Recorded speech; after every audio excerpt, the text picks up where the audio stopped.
ನಮಸ್ಕಾರ, ನೀವು ನೋಡ್ತಾ ಇರೋದು ವಿಟಿವಿನ ಸುದ್ದಿಗಳು. ಕೆಜಿಎಫ್ನ one professional online news channel. ನಿಮ್ಮೆಲ್ಲರಿಗೂ ಸ್ವಾಗತ, ಸುಸ್ವಾಗತ.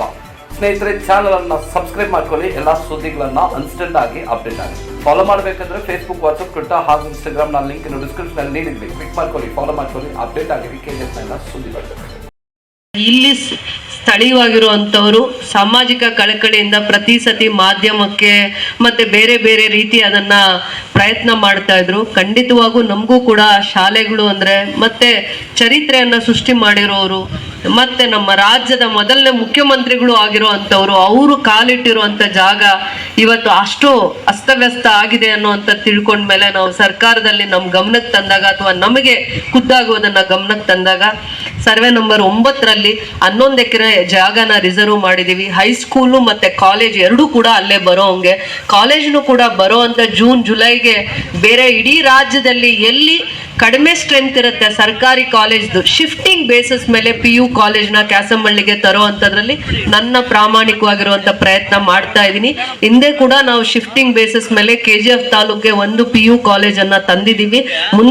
ಮುಂದಿನ ದಿನಗಳಲ್ಲಿ ಏನೇ ಪ್ರಯತ್ನ ಮಾಡಿದ್ರು ಆ ಕಾಲೇಜ್ನ ನಾನು ತಂದ್ರೆ ಹೊಸ ಕಾಲೇಜ್ ತರೋದಕ್ಕೆ ಪ್ರಯತ್ನ ಮಾಡ್ತೀವಿ. ಆದ್ರೆ ಅವಕಾಶ ಆಗದೆ ಇದ್ರೆ ಯಾವ ಕಾಲೇಜಲ್ಲಿ ಕಡಿಮೆ ಅಡ್ಮಿಷನ್ಸ್ ಇರುತ್ತೆ, ಒಂದು ಮಿನಿಮಮ್ ಇಷ್ಟು ಅಡ್ಮಿಷನ್ಸ್ ಅಂತ ಇರುತ್ತೆ, ಅದಕ್ಕಿಂತ ಕಡಿಮೆ ಇದ್ದಾಗ ಅದು ಬೇರೆ ತಾಲೂಕ್ಗೆ ಅನುಕೂಲ ಆಗ್ಲಿ ಅಂತ ಶಿಫ್ಟಿಂಗ್ ಬೇಸಿಸ್ ಮೇಲೆ ಕೊಡೋ ಅವಕಾಶಗಳಿದಾವೆ.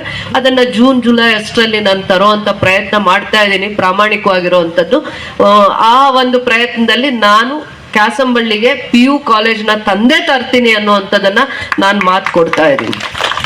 ಟೂರಿಸಂ ಡೆವಲಪ್ ಆಗುತ್ತೆ. ಫ್ರೀಡಮ್ ಮೂವ್ಮೆಂಟ್ ಅಲ್ಲಿ ಯಾರ್ಯಾರ್ದು ಇಡೀ ಕೋಲಾರ ಜಿಲ್ಲೆಯಲ್ಲಿ ಮತ್ತೆ ಚಿಕ್ಕಬಳ್ಳಾಪುರ ಎರಡೂ ಜಿಲ್ಲೆಯಲ್ಲಿ ಸ್ವತಂತ್ರ ಪೂರ್ವದಲ್ಲಿ ಯಾರ್ಯಾರ್ದು ಪ್ರಯತ್ನ ಏನಿತ್ತು, ಕೊಡುಗೆ ಏನಿತ್ತು, ಏನೆಲ್ಲ ಕಷ್ಟ ಬಿದ್ದಿದ್ದಾರೆ, ಜೈಲ್ವಾಸ ಅನುಭವಿಸಿದ್ದಾರೆ, ಕಾರ್ಮಿಕರಿಗೋಸ್ಕರ ಅವ್ರ ಹೋರಾಟ ಏನಿತ್ತು, ಇಡೀ ದೇಶದಲ್ಲಿ ಅವ್ರ ಸಾಧನೆ ಏನಿದೆ, ಈ ಮಣ್ಣಲ್ಲಿ ಹುಟ್ಟಿರೋ ಅಂಥವ್ರದ್ದು ಚರಿತ್ರೆ ಅಲ್ಲೊಂದು ಸಂಕೀರ್ಣದಲ್ಲಿ ಅವ್ರದ್ದೊಂದು ನಾವು ಒಂದು ಸಂಕೀರ್ಣವನ್ನ ಕಟ್ಟಿ ಫ್ರೀಡಮ್ ಮೂವ್ಮೆಂಟ್ ಅಲ್ಲಿ ಯಾರ್ಯಾರ್ದು ಏನು ಪಾತ್ರ ಇತ್ತು ಅನ್ನೋಂಥದ್ದನ್ನ ಆ 20 ಎಕರೆ ಜಾಗದಲ್ಲಿ 5 ಎಕರೆ ಜಾಗನ ರಿಸರ್ವ್ ಮಾಡಿ ಅವ್ರ ಚರಿತ್ರೆ ತಿಳ್ಕೊಳ್ಳೋ ಅಂಥದ್ದು ಒಂದು ಮಾಡ್ತೀವಿ. ಅದಕ್ಕೂ ಕೂಡ ಗ್ರಾಂಟ್ ನ ರಿಲೀಸ್ ಮಾಡಿದ್ದಾರೆ.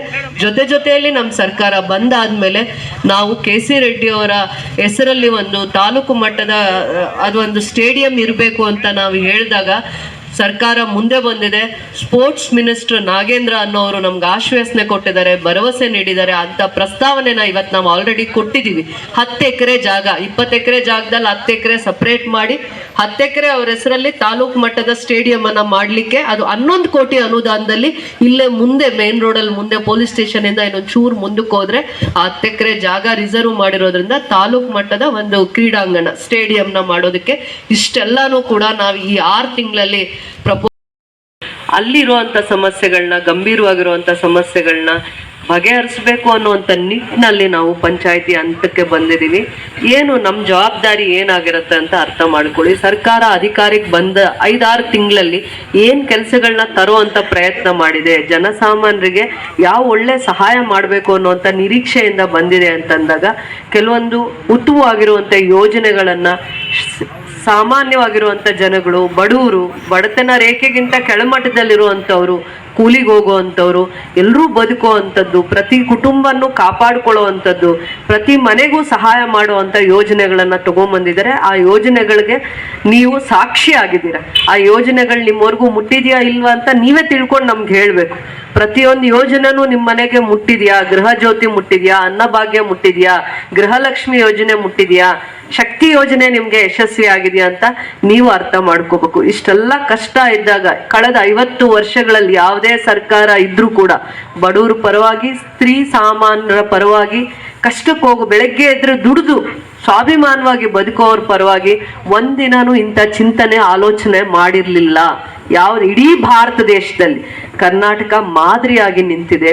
ಯಾಕೆ ಅಂದ್ರೆ ಅಶ್ರವ್ಯ ಮುಕ್ತ ಕರ್ನಾಟಕ ಮಾಡಬೇಕು ಅನ್ನೋದು ಒಂದು ದೂರದೃಷ್ಟಿ ಆದ್ರೆ, ಇನ್ನೊಂದ್ ಕಡೆ ಪಾರದರ್ಶಕವಾಗಿ ಏನೇ ಸವಲತ್ತು ಕೊಟ್ಟರು ಆ ಕುಟುಂಬಕ್ಕೆ ಹೋಗಿ ಮುಟ್ಟಬೇಕು, ಆ ಮನೆಯಲ್ಲಿ ಆ ಮನೆ ಒಡತಿಗೆ ಮುಟ್ಟಬೇಕು, ಆ ಮನೆಯಲ್ಲಿ ಯಾರು ಯಜಮಾನರಿದ್ದಾರೆ ಅವ್ರಿಗೆ ಮುಟ್ಟಬೇಕು, ಆ ಕುಟುಂಬನ ನಾವು ಸುಧಾರಿಸ್ಬೇಕು, ಆ ಕಷ್ಟಗಳಿಗೆ ನಾವು ಸ್ಪಂದಿಸ್ಬೇಕು.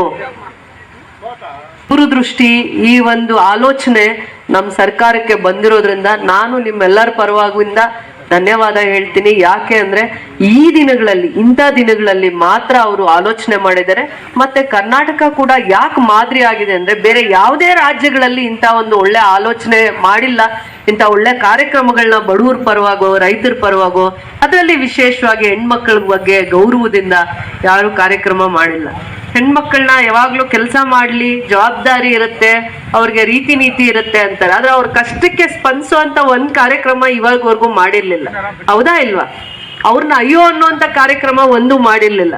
ಹುಟ್ಟಿದ್ರೆ ತಂದೆ ತಾಯಿ ಇಲ್ಲ ಅಂದ್ರೆ ಅಣ್ಣ ತಮ್ಮ.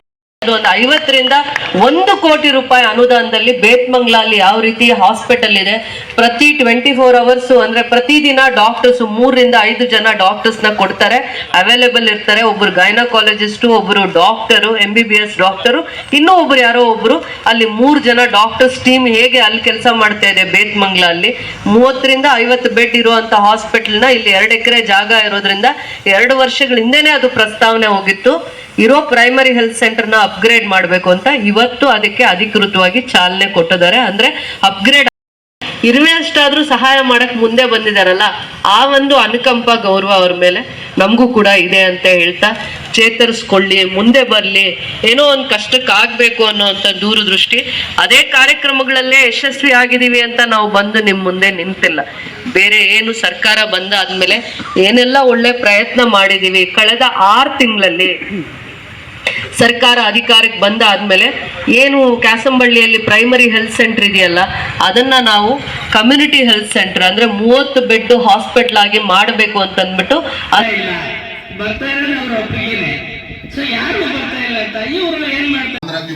చెన్నైకి పోతుంది, ఇంకో చెన్నై ఎక్స్ప్రెస్ రోడ్ వస్తూ ఉంది. మనం తరకారీ ఎత్తుకొని గాడేసుకుంటే ఆ మార్కెట్ కొన్నా పోవచ్చును. అంత దూరం పోయి మొత్తం మనకి వీకోట దగ్గర అది ల్యాండ్ KIVDకి ఇండస్ట్రియల్స్ కి 2 చేంజ్ చేస్తారు. అది ఏమన్నా ఆయన అంటే సుమారు 1,00,000 ಜನಕ್ಕೆ ಫೋನ್ ಸಿಗ್ತಾయి KJFಲೇ. ಇವು ಸೆಜ್ವಿಂಡೋ ಬೆಂಗಳೂರು ಹೋಗಿ ಈಗ ಕೋಲಾರ ಅಂತ ಸಮಸ್ಯೆಗಳನ್ನ ನಾವು ಕಲಾವಕಾಶ ತಗೊಂಡು ಹಂತವಾಗಿ ಅದನ್ನ ಪರಿಹರಿಸ್ತಾ ಇದ್ದೀವಿ.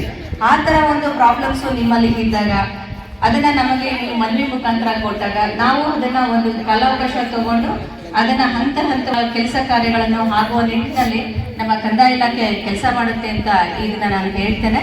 ಮತ್ತೆ ನಿಮ್ಮಲ್ಲಿ ಆ ಥರದ್ದು ಏನಾದ್ರು ಮನವಿಗಳಿದ್ದಲ್ಲಿ ಈಗ ನಮಗೆ ಕೊಟ್ಟಲ್ಲಿ ನಾನು ಟೈಮ್ ತಗೊಂಡು ಅದನ್ನ ಪರಿಶೀಲನೆ ಮಾಡಿಬಿಟ್ಟು ಚಿಂಚಾಂಡ್ಲಳ್ಳಿ